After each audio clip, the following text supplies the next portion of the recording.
여러분 반갑습니다. 이재원입니다. 너무 무겁다고 그러셨는데요. 오늘 밖에 날씨가 참 좋죠?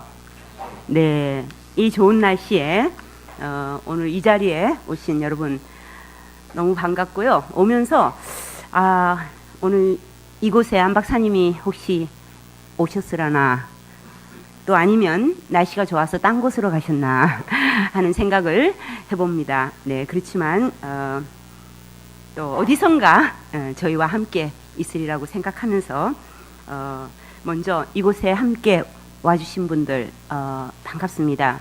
그리고 무엇보다도 또 제게는 과분하고 또 벅찬 이 과제를 주신 심원기념사업회 여러분들께도 깊이 감사드리고, 또 늘 안병무 선생님을 기억하시는 향림교회, 그리고 오늘 또 향림교회 교인들이 아니시더라도 찾아와 주신 여러분 모두 반갑습니다.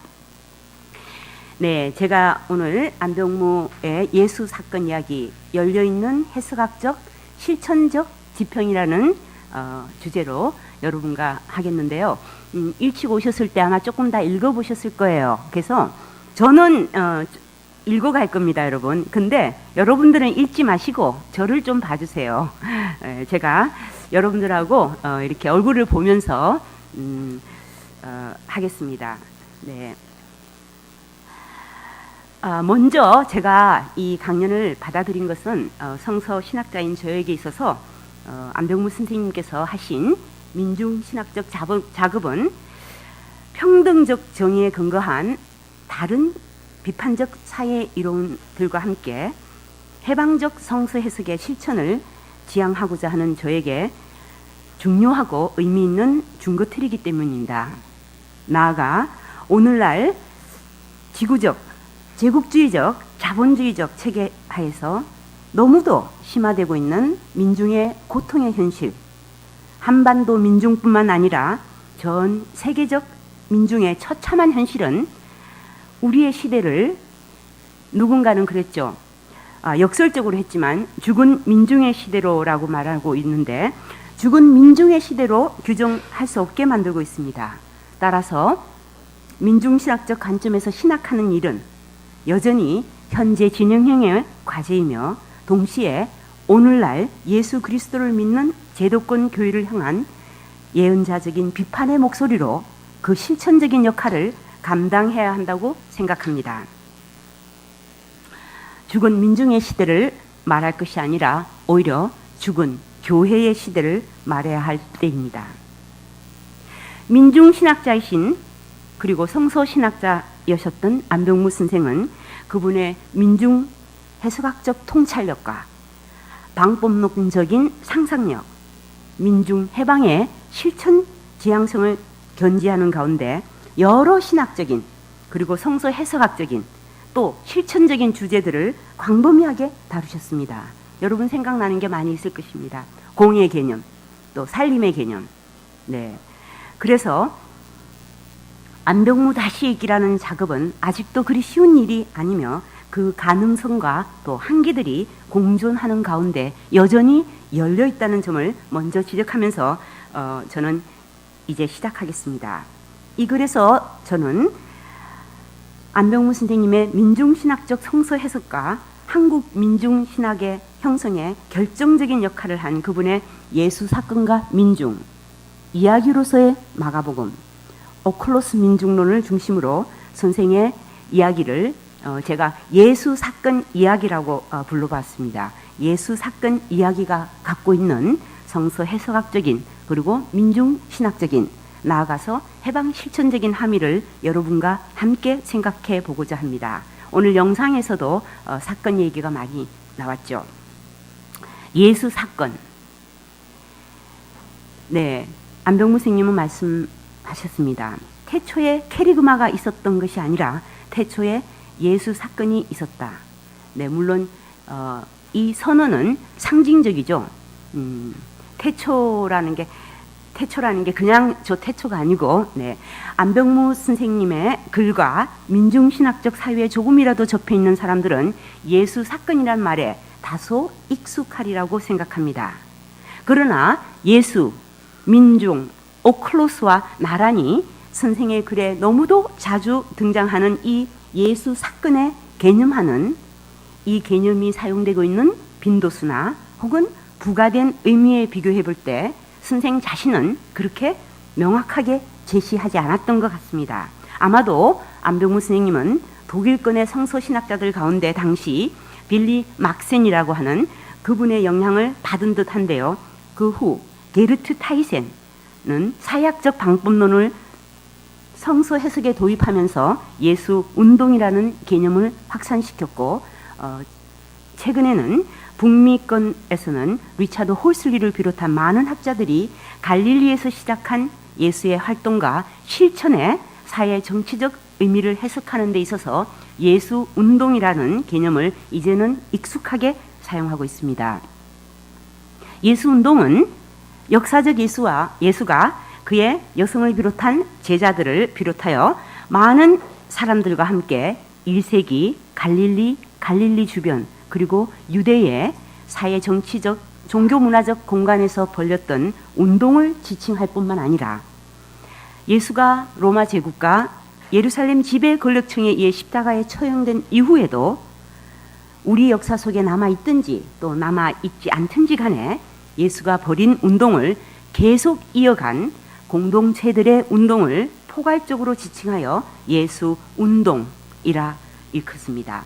그런데 안병무 선생은 그의 신학적 작업 전반에 걸쳐 예수 운동이라는 개념보다는 예수 사건이라는 개념을 선호하셨습니다. 왜?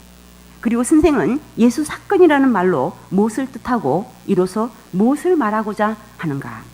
여기서 저는 선생이 예수 사건 개념에 부여하는 의미의 중요성을 그것이 갖는 역사적 정치적 차원 하나 그리고 민중 실존적 차원이라는 점에서 주목해 보고자 합니다. 먼저 잘 아시는 바와 같이 선생님은 예수 사건이라는 말로서 역사 속에서 예수가 한 일 그리고 그 역사적 예수에게 일어난 일의 정치적 성격을 강조하고자 했음이 분명합니다. 특히 로마 제국의 식민지 지배 통치하에서 그 통치의 가장 극악한 폭력 행태인 십자가에 처형당한 예수의 순환과 죽음으로서의 예수 사건을 역설함으로써 예수 사건의 정치적 성격을 무엇보다도 부각시켰습니다. 이 점은 오늘날 신약 성서를 진지하게 생각하는 사람들에게는 그리 새로운 사실이 아닙니다. 그럼에도 이 사건의 의미에 대한 해석은 신앙적 혹은 신학적 관점에 따라 여러 가지 갈래로 나뉘어져 있습니다. 1970년대 그리고 80년대 한국의 민중 상황에서 민중 사건에 비추어 다시 본 역사적 정치적 사건으로서의 예수의 십자가 사건은 그분의 역사적 예수 연구를 당시의 서구의 종교사학적 혹은 역사 실증적 연구 방법론적 접근과는 질적으로 구별시키게 되는데 바로 그러한 맥락에서 선생님은 예수 사건을 외칩니다. 그런데 안병무 선생님의 역사적 정치적 사건으로서의 예수 사건 해석은 예수의 십자가와 부활에 대한 캐리그마 선포와 대립시키는 일을 수반하고 있습니다. 한편으로 안병무 선생의 예수 사건 대 캐리그마의 이분법적인 도식은 볼트만 학파의 역사적 예수 연구에서 설정된 역사적 예수 대 캐리그마의 예수라는 도식을 민중신학적 관점에서 재설정한 변형된 이분법적인 도식이라고 저는 봅니다. 이렇게 볼 때 선생은 저들 이분법적인 도식, 역사적 예수 대 캐리그마 예수, 캐리그마 그리스도, 역사적 예수 대신 예수 사건으로 대체했지만 여전히 캐리그마와 대조시키는 이분법적인 구도 자체를 결정적으로 넘어서지는 못했다고 저는 봅니다. 그렇지만 다른 한편 선생의 이러한 예수 사건 대 캐리그마의 이분법적 해석은 당시 그리고 지금도 하나도 변한 바가 없습니다. 한국 교회에 팽배해 있는 역사 속에서 살았던 예수가 삭제된 채 교리와 교권의 테두리 안에서 탈역사화, 탈정치화되어 있는 기독론적인 그리스도 신앙에 대한 날카로운 문제 제기였습니다. 나는 이러한 문제 제기가 오늘의 교회와 신학을 향해서도 여전히 타당하고 절실하다고 봅니다. 그럼에도 불구하고 선생의 예수 사건대 캐리그마의 이분법적 해석에 대한 저의 문제 제기는 선생이 제도적 그리스도교의 틀에서 후대에 발전된 소위 위로부터의 그리스도론을 처음 예수운동의 캐리그마 선포에도 시대착오적으로 투사하고 있지 않나 하는 점입니다. 고린도전서 15장 3절 8절이나 빌립보서, 우리가 잘 아시는 그리스도 창가라고 불리는 빌립보서 2장 6절에서 11절에서 바울이 전하는 캐리그마 전승에 대해서 선생은 이렇게 가정했습니다. 이미 제도화된 교회 안에 예수 사건 자체보다 자체 보존을 우선하는 세력과 이에 반하여 그것에 속하면서도 그 자체의 제도나 교조화된 교훈 따위에 대한 관심보다는 예수 사건에서 받은 충격으로 충일된 층이 있었을 수 있지 않았을까. 여기서 보듯이 처음에 그리스도를, 처음에 캐리그마를 유대교와 구별되지 않고 또 아직 형성되지도 않았던 제도화된 교회 공동체의 산물로 전제하고 캐리그마를 복음서에 깔려있는 예수 사건과 대립시키고 있는 것입니다. 사건과 캐리그마의 대립관계를 가정한 것이죠. 서구 신학자들은 오랫동안 복음서 배후에 있는 예수 공동체를 유대교와 분리된 따로 된 그리스도교라는 종교적 교회 공동체로 파악했고, 이렇게 상상된 종교 공동체를 복음서들에 있는 예수 전승들이 유래된 삶의 자리로 간주했습니다. 유대 사회 및 로마 제국 등 고대 사회에서는 정치와 종교가 분리되지 않았음에도 불구하고 서구 주류 신학자들은 정치와 종교의 분리라는 근대적 사고틀을 예수의 삶과 신약 성서를 해석하는데 무비판적으로 적용했던 것이죠. 예수 사건대 캐리그마라는 이분법적인 해석이 갖는 한계에도 불구하고 안병무 선생님의 예수 사건 해석은 저들 서구 성서학자들의 역사 해석의 틀을 비판적으로 훨씬 뛰어넘었습니다. 그것은 흔히 언급되고 있는 주객 도식을 극복했다는 점에서가 아니라 예수 이야기가 전승된 삶의 자리를 서구 학자들이 종교적 공동체라고 말할 때 안병무 선생님은 예수 당시에 살았던 민중의 삶의 자리로 옮겨 놓은 것입니다. 다음으로 선생의 예수 사건이 갖고 있는 사건의 현재화의 가능성에 주목하고자 합니다.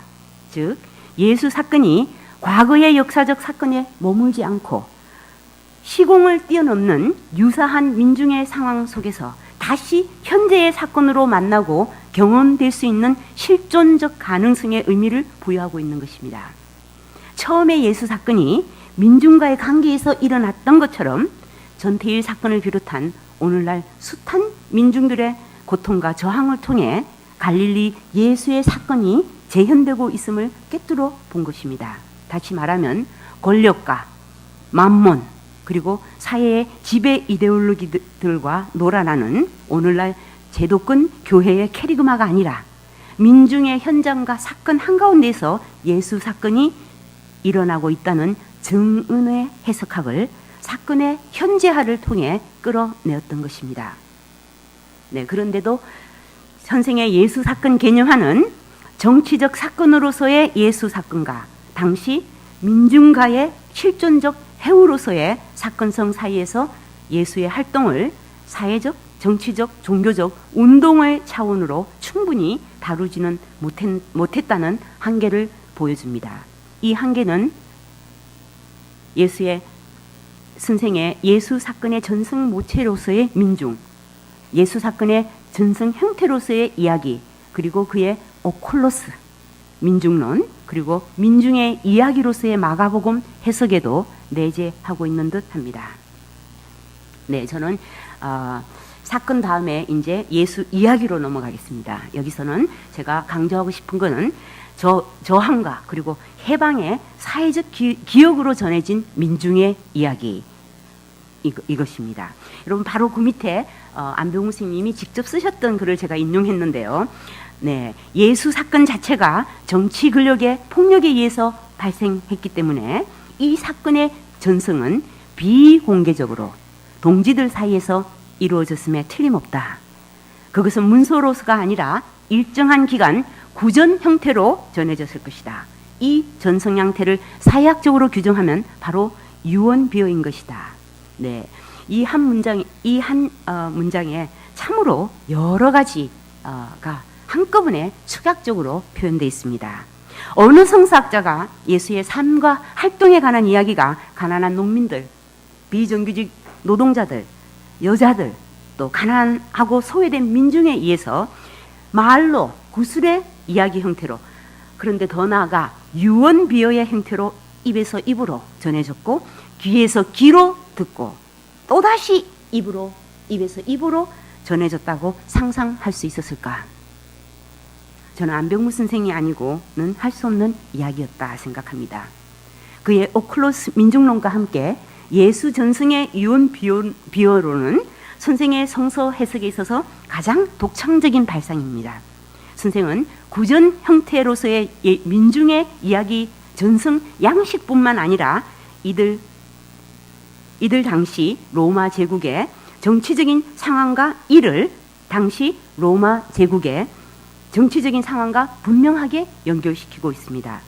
일종의 저항적인 불온한 형태라는 표현과 인식에서 선생은 기억이 갖고 있는 저항의 의미를, 또 이야기가 갖고 있는 저항의 의미를 놀랍게 해석하고 있었습니다. 선생은 유언비어가 가해자 또는 피해자 두 계층에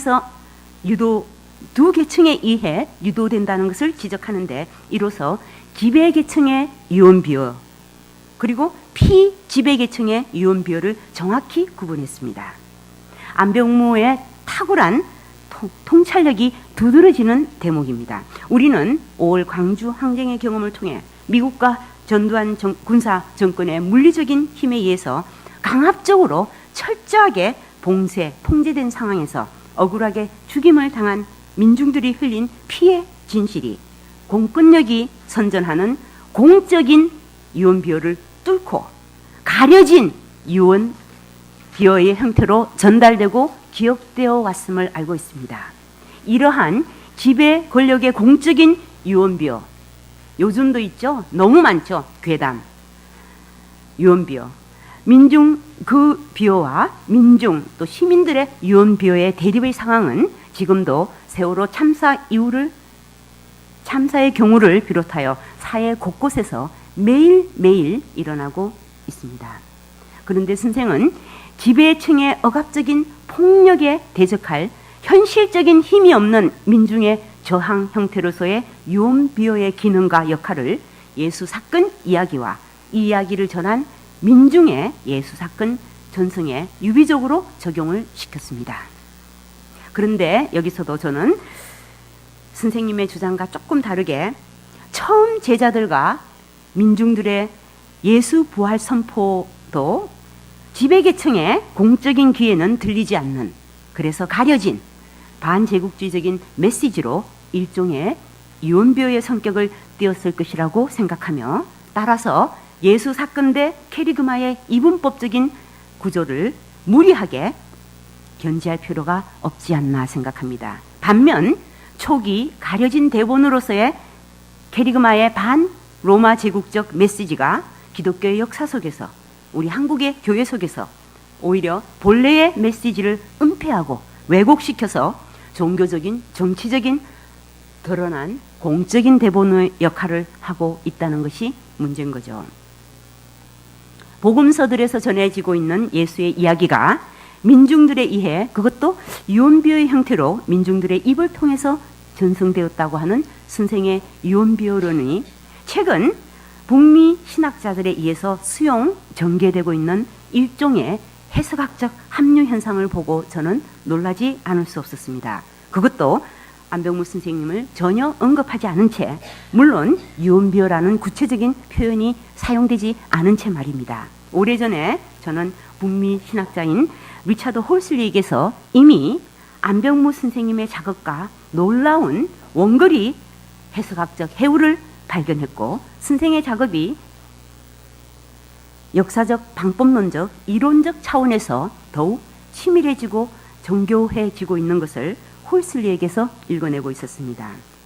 리차드 홀슬리는 마가복음에서 기억되고 또 구현되고, 여러분 구현이라는 것은 말로, 그렇지만 저처럼 이렇게 앞에 나와서 여러분들에게, 청중들에게 마가복음 얘기를 처음부터 끝까지 외워서 이야기를 했던 거죠. 여러 가지 몸짓을 쓰면서도. 그래서 마가 공동체는 그 얘기를 귀로 들었습니다. 우리처럼 눈으로 보는 게 아니라 교회에서. 그래서 그걸 구현이라고 하는데요.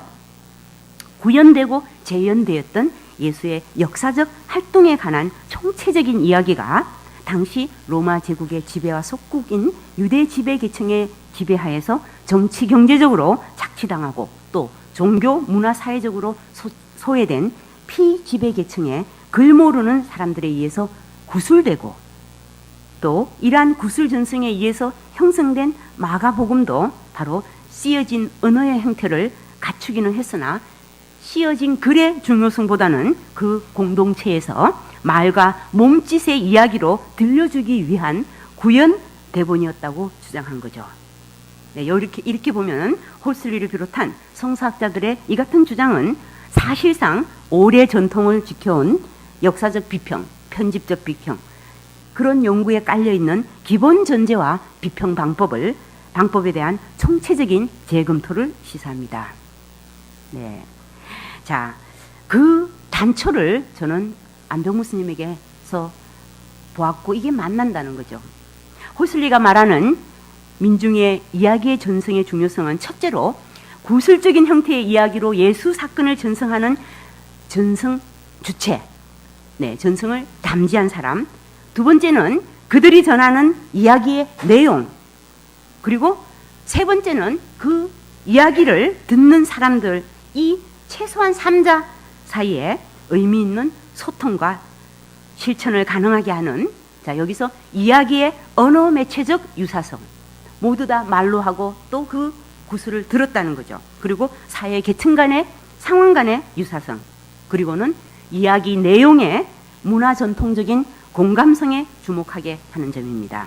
쉽게 말하자면 예수가 갈릴리에서부터 갈릴리, 또 유대, 또 사마리아 등 가난한 촌락 중심으로 당시 민중들과 함께 일으킨 사건과 운동은 예수를 따르던 제자들 및 이런 모든 민중들의 삶에 변화를 가져왔기 때문에 이들은 예수 이야기를 기억할 수밖에 없었고, 입으로 전할 수밖에 없었고, 또 이러한 민중들에 의해서 이들 민중들이 모여 살던 조그만 마을에서 이러한 이야기들을 계속 이야기하면서 대안적인 사회적인 삶을 살아가고 있었다는 거죠. 바로 그러한 이야기들이 모여서, 네, 이 큐라는 건 이제 마가복음하고는 조금 다른 이야기들이 있다는 적인데요. 그래서 큐라는 건 이제 독일어 말로 끄벨라라고 해갖고, 네, 소울스라는 자료가 됐다는 말인데, 네, 요거는, 네, 그런 이야기, 또 마가복음 이야기의 모습을 갖추게 되었다는 것입니다.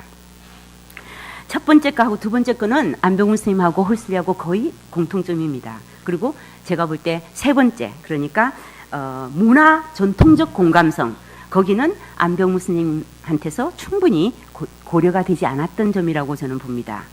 왜냐하면 선생은 예수 사건 전승 모체로서 민중을 역설하는 데 있어서 타이센의 영향을 적지 않게 받았습니다. 네, 타이센은 아까 바로 큐라고 얘기했던 그 부분에서 당시에 순회하는 급진주의, 네, 아이티너런트 레디칼리즘이라고 하는데요. 이것과 사랑의 가부장주의, 네, 바깥에 다 가부장주의인데 교회 안에서만 그래도 사랑하는 척하자, 이렇게 해서 사랑의 가부장주의라는 그런 표현이 있는데요. 네, 이 두 개념으로 이에 상응하는 두 가지 사회적 형태가 병행하여 초기 예수 운동에 공존하고 있다고 주장했습니다. 전자와 관련해서 특히 그 큐 이야기에 나오는 예수의 소위 실천하기 어려운 급진적 말씀들을 전승한 사람들은 바로 그러한 말씀들을 행할 수 있었던 특정 그룹에 속한 사람들, 따라서 방랑하는 떠돌이 카리스마 예언자들이었을 것이라는 가설을 내놓았습니다. 안병무 선생님은 예수 전승의 독자적인 전승 담지자로서 떠돌아다니는 예언자 집단의 존재 가능성을 인정하는 한편, 이와 구별되는 민중을 예수 이야기의 전승 모체로 주장함으로써 타이센이 말하는 전승 내용과 전승 담지자 사이에 소위 행태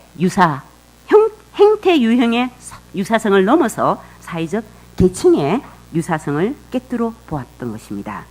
그럼에도 불구하고 저는 안병무의 오클로스 민중론은 타이센의 방랑하는 떠돌이 가설의 문제점과 그 한계를 끌어안아야 했다고 봅니다. 예수는 늘 길에서 움직이고 이동하면서 운동을 벌이고 있었지만 크로산이나 타이센이 주장하는 소위 견유 철학자들의 건집하는 유랑하는 예언자의 모습과는 거리가 있습니다. 예수를 또 예수 운동이 그 지향점이나 전략과는 상관없이 그때그때 만나는 민중 개개인의 고통에 아파하고 공감하고 치유하고 함께 먹고 하나님 나라를 선포만 한 그런 인물로만 볼 수가 없습니다.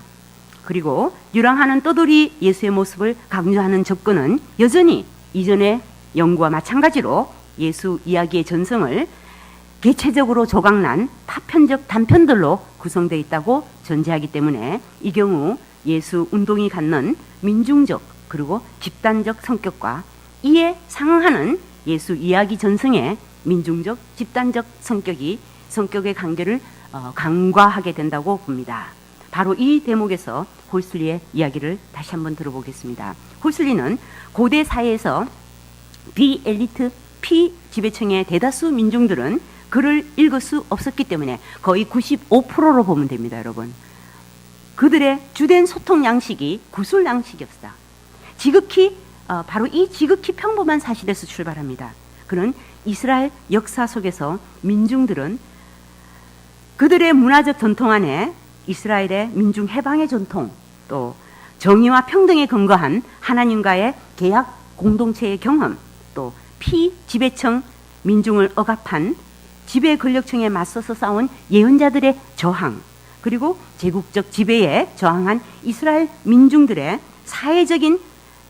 경험이 사회적인 기억으로 그들 안에 자리를 잡고 있었다는 것입니다. 그래서 이러한 사회적인 기억들은 이스라엘 민중들의 이야기 전통에 해당하며, 바로 이 대목은 민중신학자이셨던 서남동 선생님의 두 이야기의 합류를 상기시킵니다. 제가 이 문제를 중요하게 여기는 이유는 예수운동도 또한 당시 헤롯 대왕 죽음 전후에 일어났던 여러 민중 예언자 운동, 또 민중 메시아 운동도 이러한 민중의 역사적 사회적 기억과의 통시적인 연계성, 그러니까 내려오던 연계성 속에서 이해해야 한다는 점 때문입니다. 다시 말하자면 예수가 있기 이전에 이스라엘 민중들 삶과 경험과 그 기억 속에 흐르고 있던 이스라엘의 민중 전승의 영향을 받았고 그 전통 위에서 활동을 했다는 것이다. 세례 요한의 활동도 마찬가지입니다. 이러한 통시적인 문화적 연속성 속에서 역사가 이야기가 되고, 또 이야기가 역사를 만나게 됩니다. 그러면 이러한 민중의 문화적 전통이 예수 당시의 갈릴리 사람에게 어떤 역사적 상황을 통해서 합류되었을까 하는 물음을 묻지 않을 수가 없습니다. 이에 대한 해명 없이 그냥 단순히 민중의 문화적 전통의 흐름을 가정만 할 수가 없습니다. 따라서 역사적 상황과의 관계 속에서, 그리고 민중의 이야기 자체 안에서 그것을 밝혀내야만 하는 것이죠. 그래서 역사적인 상황을 고려해보면 짤막하게 잘 아시다시피 예수 당시의 이스라엘 사람들은 이미 수세기에 걸쳐 여러 이방 제국의 지배를 겪었다. 마카비 봉기를 기점으로 제국의 지배에서 독립한 하스몬 왕가는 이스라엘의 남부 이두메와 또 북부 갈릴리를 유대에 통합시켰고, 이로써 갈릴리는 800년 만에 처음으로 예루살렘의 지배권에 들어가게 된 거죠. 하스몬 왕가는 이두메와 갈릴리에 유대인의 율법을 그때 부과시켰습니다. 그냥 유대교의 율법 자체가 아니라 유대인의 율법을. 그 말은 지역적인 유대인이라는 거죠. 바로 이 시기에 갈릴리는 로마가 팔레스틴을 정복하기 전까지 거의 40년 동안 제국적 정치의 지정학적 게임에서 거의 먹잇감과 같은 신세에 있었던 겁니다. 로마의 팔레스틴 정복이 갈릴리인들에게 특별히 참담한 영향을 주고 또 그들 가슴에 트라우마를 안겨줬던 것은 로마 군대가 팔레스틴 지역을 정복할 때마다 그들은 갈릴리에서 시작했던 것에서도 알 수 있습니다. 예를 들어서 우리가 막달라 마리아 잘 아시죠? 막달라 지역의 마리아. 그 막달라 지역에서는 예수 탄생 약 50년 전에 로마가 수천 명의 사람들을 노예로 삼았으며 이런 이야기를 요세푸스가 전하고 있습니다. 또 이러한 사건은 갈릴리 그 근처 동부 해안 근처의 촌락민들에게는 끔찍한 경험이었을 것입니다. 그리고 그러한 경험은 예수의 활동 시기에도 생생하게 기억되고 있었을 것입니다. 갈릴리 민중들은 유대의 민중과 마찬가지로 로마인들과 그들의 꼭두가시 지배자들에 의한 지배에 맞서 거듭되는 저항을 펼쳤습니다. 로마 제국이 주전 40년에 헤롯을 유대인의 왕으로 지목하고 헤롯 대왕, 헤롯이 로마 군대의 힘을 빌려 그의 왕권을 구축하려고 했을 때, 우리의 한국 근대 이후 지금까지 친미 정권의 세력들과 그 모습, 그리고 지금 오늘 벌어지고 있는 상황과도 너무 유사하지 않습니까? 갈릴리 민중들은 그 당시 가장 치열하게 저항했고, 갈릴리 지역을 헤롯이 결국 평정하기 3년 전 동안만 해도 3 차례에 걸친 봉기가 이 지역에서 일어났다고 합니다. 헤롯이 죽자 그게 바로 BC 기원전 4년, 유대 땅과 갈릴리 땅의 농민들은 또 그들의 독립을 위해서 각 지역에서 자신들의 왕을 세우고자 했다. 갈릴리 농민들이 인근 도시 세포리스에 있는 요새를 공격하자 로마 군대는 다시 갈릴리 지역을 통제했고 이 지역의 수많은 농민들을 노예로 만들었습니다. 따라서 나자렛과 세포리스 근처 촌락의 농민들은 또다시 정복당하고 노예가 되었던 트라우마의 경험을 겪었던 것이고 바로 이때가 예수가 태어난 때입니다. 그리고 이 기간 동안 요세푸스가 전하는 여러 민중적 예언자적 운동은 로마 제국 운동이 로마 제국과 예루살렘의 지배에 저항해서 일어났던 것입니다.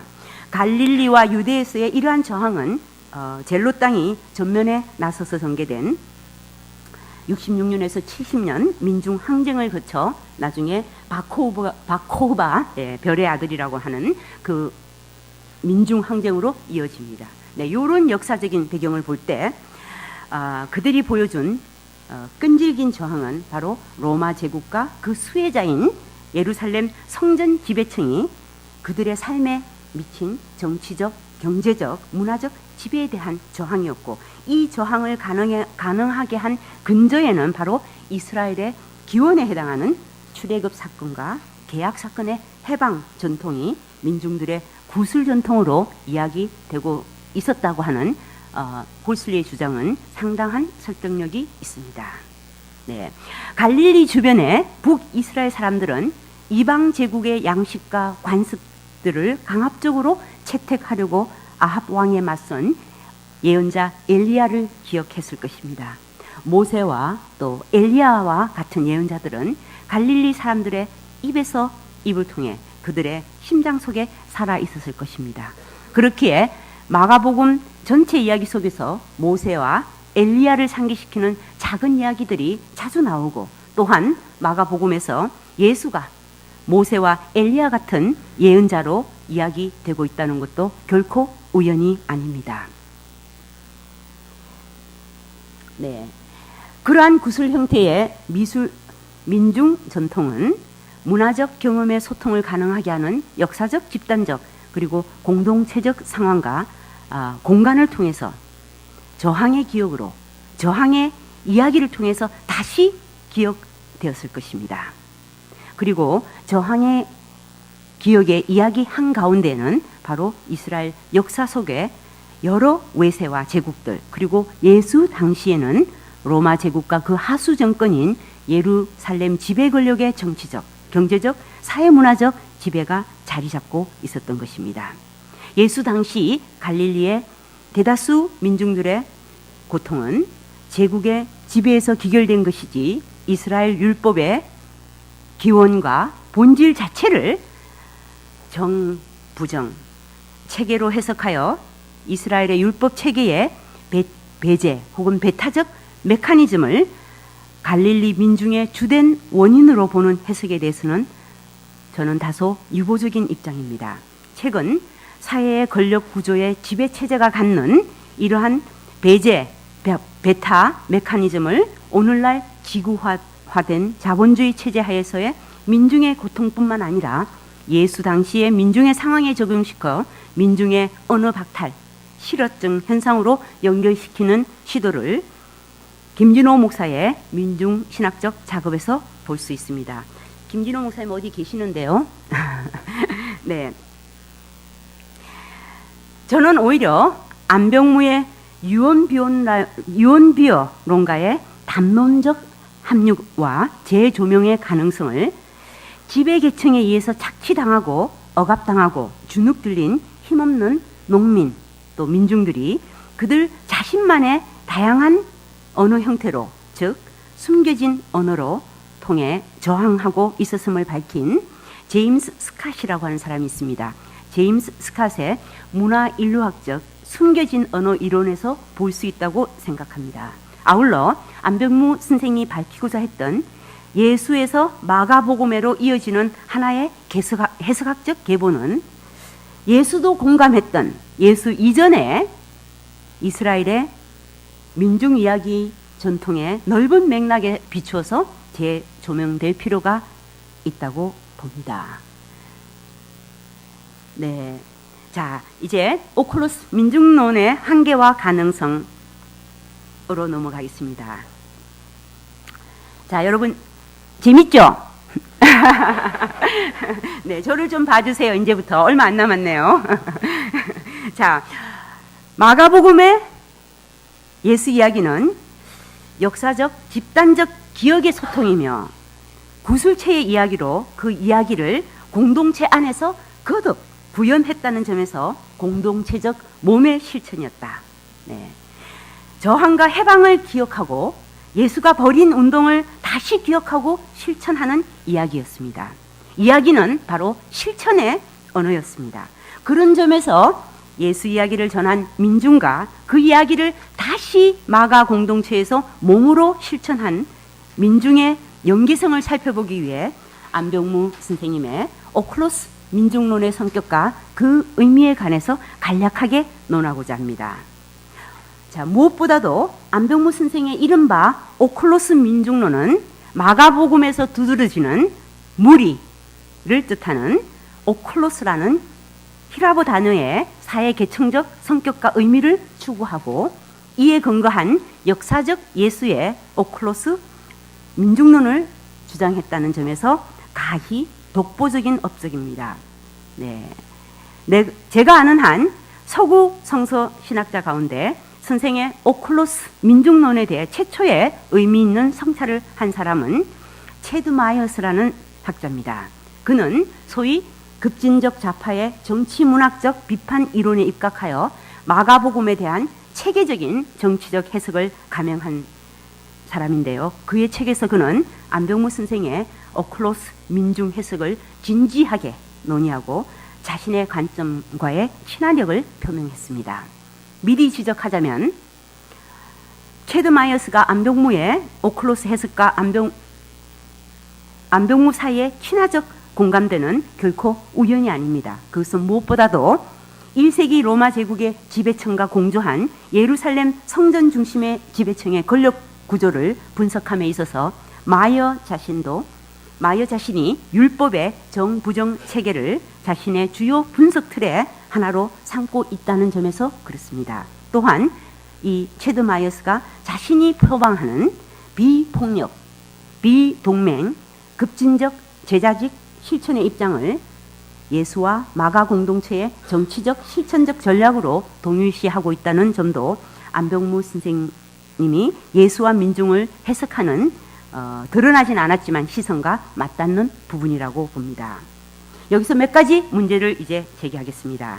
안병무 선생님은 예수 사건 전승의 전달자, 즉 주체로서의 민중과 또 마가 이야기로서의 청중으로서의 민중 사이에 행태적인 모습, 행동이 비슷하다는 거죠. 행태적인 사회계층적인 연계성을 제시하고자 했다. 그런데 선생의 오클로스 민중론에서 그런 연계성을 교란시키는 불연속성들이 포착된다고 저는 봅니다. 선생님은 그의 글 예수 사건의 전성 모체에서 예수 사건의 정치적 의미를 누차 강조했고 그러한 사건의 처음의 전달자로서 전승의 주체로서 갈릴리의 민중 오클로스를 파악했습니다. 그런데 예수와 민중에서 오클로스 민중의 구성론에 성격하는 다시 타이센의 또돌이 예언자 개념과 연동하면서 오클로스는 또돌이 무리, 당시 체제에서 정죄받고 소외당한 계층, 세리와 죄인, 혈연적 관계에서 탈출한 자들 등으로 서술됩니다. 나아가 김진호에게서 이러한 귀속성, 속한다는 거죠. 어디에 속해 있는 귀속성 박탈의 관점은 안의 공간과 밖으로 밀려난 공간 사이에서 뿌리 내리지 못하는 민중의 상황을 규정하게 하며 바로 그것은 민중을 자신이 스스로를 규정하는 것은 자기가 삶을 영위하는 곳이 아니라 자기를 배제하는 곳과 얽혀 있다는 것이다. 그것은 자기가 부재한 곳에서의 언어가 자기의 존재를 규정하고 있다는 것을 의미한다. 이와 같이 존재하면서도 부재하는 자, 타자의 언어로 자신의 존재를 해석하는 자들이 바로 안병무 선생의 오클로스다. 이 말은 제 말이 아닙니다, 여러분. 김진호 목사의 말입니다. 네, 그렇게 해석되었습니다. 저는 안병무의 예수 전승의 언어 행위 주체로서의 민중이 그의 기속성의 박탈이라는 관점에서 본 오클로스론을 거쳐 다시 김진호의 언어를 상실한 자, 언어 실어증에 걸린 자로서의 민중으로 이어지는 이 해석학적 계보에 대해서 다소 의아해하고 있습니다. 이에 대한 나의 문제 제기를 몇 가지만 정리해보자면, 첫째, 어원론적으로 오클로스는 그 자체로서 사회 계층적 함의를 담지하고 있다기보다는 오히려 1세기 로마 제국하에 갈릴리 민중의 상황에 대한 사회사적 분석이 오클로스의 주요 구성 실체를 식민지 지배하에 가난하고 억압받던 농민들뿐만 아니라 여러 소외된 피지배 계층을 포함시키는 것을 가능하게 해주는 것입니다.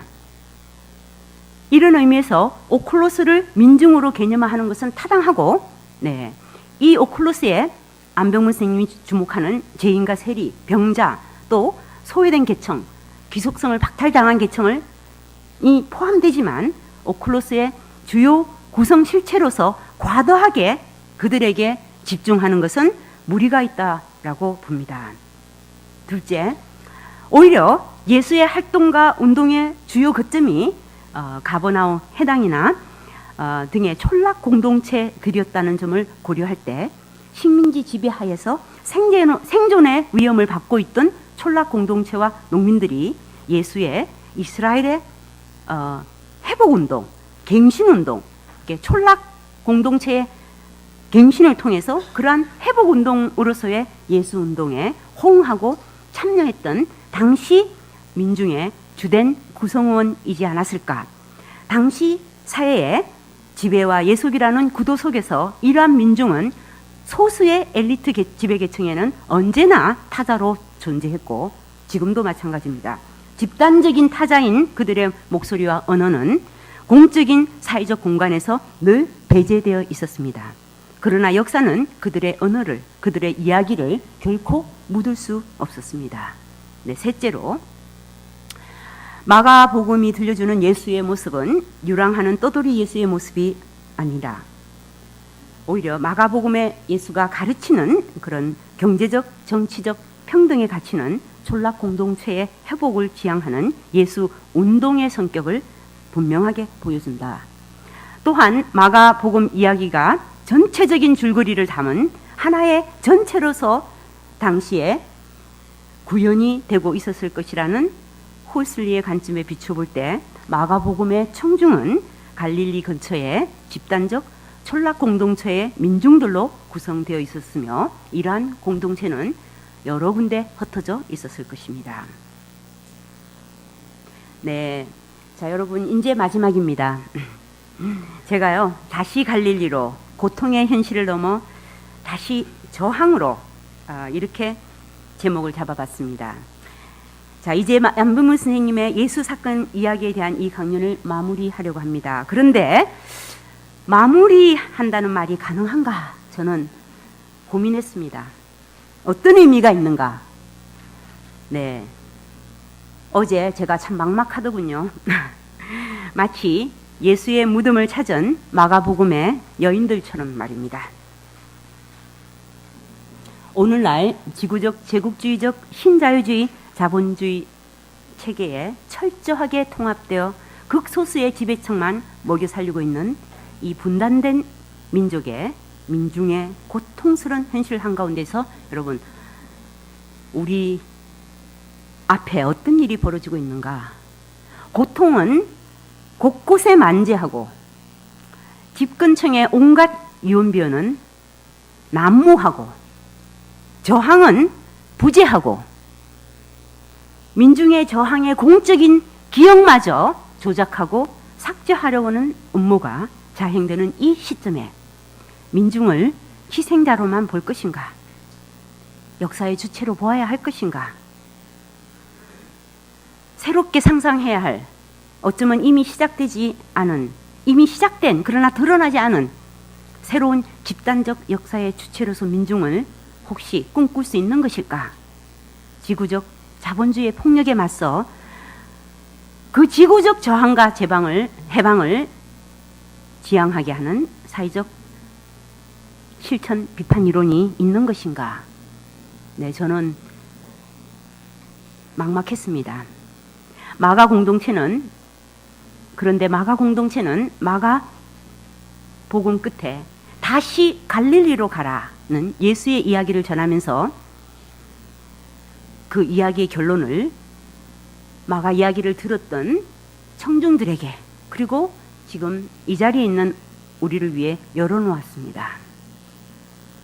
네, 안병무 스님은 그래서 예수가 오클로스에게 새로운 희망과 변화의 길을 열어주었다 하고 말씀하셨는가 하면 또 어디서는 예수가 하나님 나라의 도래에 전선에서 민중과 더불어 싸웠다고 말씀하셨습니다.